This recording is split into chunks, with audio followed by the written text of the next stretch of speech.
My name is Machelle Wood. I'm the Education and Special Events Coordinator here at the Magoffin Home Historical Site.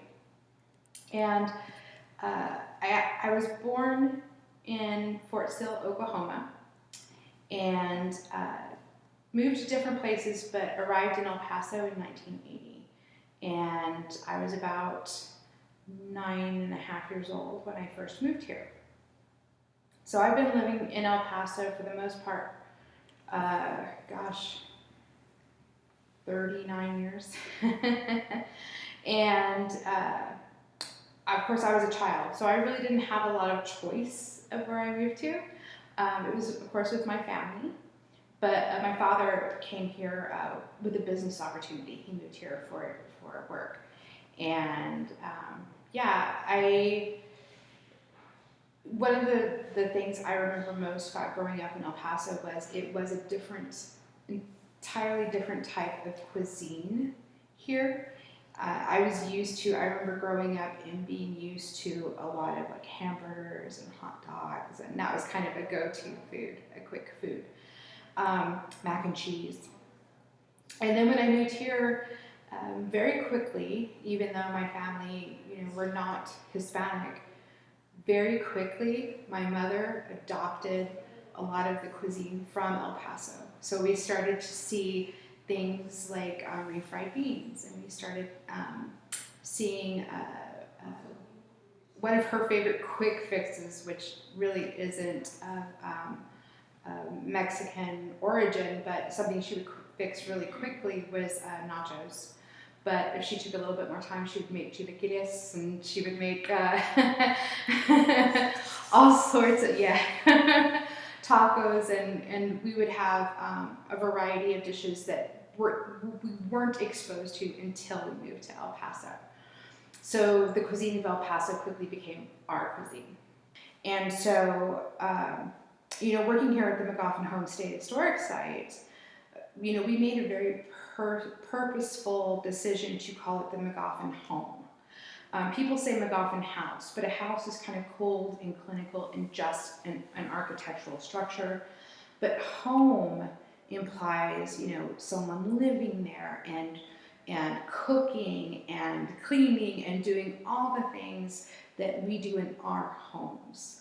So the really talking about the types of foods that the Magoffins would have eaten during their time here in the home really kind of ties into that connection, because the biggest thing that we try to do in museums is really try to bring home the connection between people now and people of the past, to make these people real. It's very hard when you're reading words on a page to get that sense that these were real, living, breathing people. But if you can show what kind of food they ate, how they got their food, what connection they had to food, that suddenly makes them living, breathing people.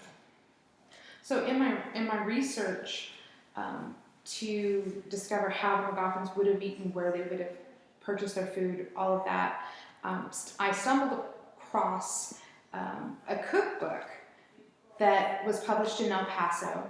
The women of the community got together and they collected recipes, and then they put them together and published them in a cookbook that, was just this wonderful collection of what people actually ate from that time period. And it was a fundraiser, a cookbook fundraiser they did, the Ladies Auxiliary, for the YMCA here in El Paso. And come to find out, it was the first cookbook fundraiser for a YMCA in the United States. Another thing I found out in my research was there's a section of the cookbook. It's called the Mexican Department. And it's actually a collection, quite a few recipes. Actually, it goes all the way to there. And it's all these recipes that, very common ones, like there's chili sauce. There is, of course, stuffed peppers, marronas. chile con huevo.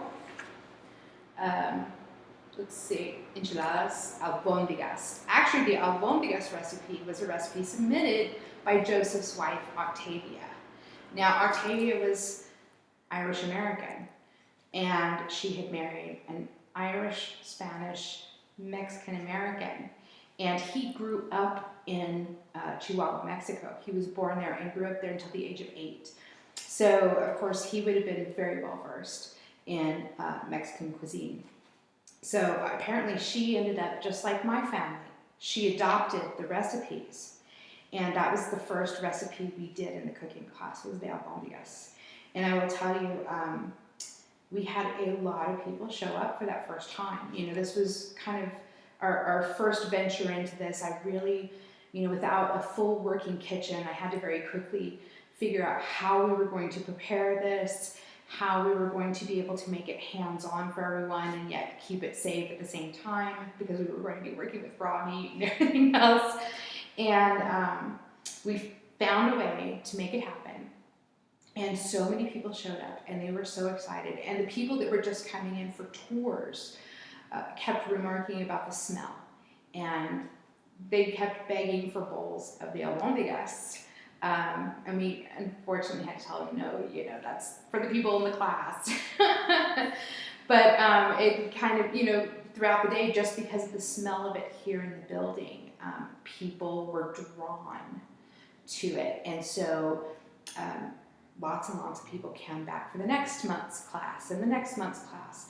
And it ended up just being this incredible connection, so immediate, something just so quick that people were like, wow, that's amazing. Oh gosh, you know, they're making fruitcake at Christmas time. Oh, I want to know what their fruitcake tastes like in 1898. How did they make it? How different is it from now? And so it was really satisfying, this curiosity of how much food has changed. And it has deepened the connection with the community here. So with the cookbook, you know, we have this event coming up. It's the Texas Association of Museums. We have an annual meeting, and this year it just happens to be here in El Paso. And we wanted to host opening night here at the Magoffin Home. And to do so, of course, you're expected to provide food, right? And you're, usually, having been to a few of these, usually the food is usually indicative of wherever the host city is. But we were lucky because, again, we had this cookbook that was representative of El Paso's history, and we're a history museum. And so, having worked with the El Paso Independent School District, we go to like quarterly meetings with teachers where teachers talk about the different programs they're offering for their students, and just happened to witness this one with Chef Puga, who is in charge of the Bowie Culinary Arts Program. And he was speaking about all the awards that he had already achieved with the program, but just where he was going to take it with the next step. And that they were now capable of catering up to 300 people, which, phenomenal, right? So I approached him after the meeting, and I said, hey, look, we are going to be hosting a Texas Association of Museums conference here in El Paso, and the Magoffin Home wants to do something, but we need catering. Would you be available? He said yes. So we exchanged information, and then we ended up getting together, and I said, look, you know, I didn't get to mention this to you, but we have a cookbook that was produced here in El Paso in 1898.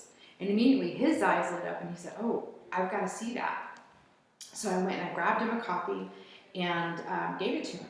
And I said, look, you know, hang on to this. And so he went through it, and he said, I'm already seeing recipes that we can use.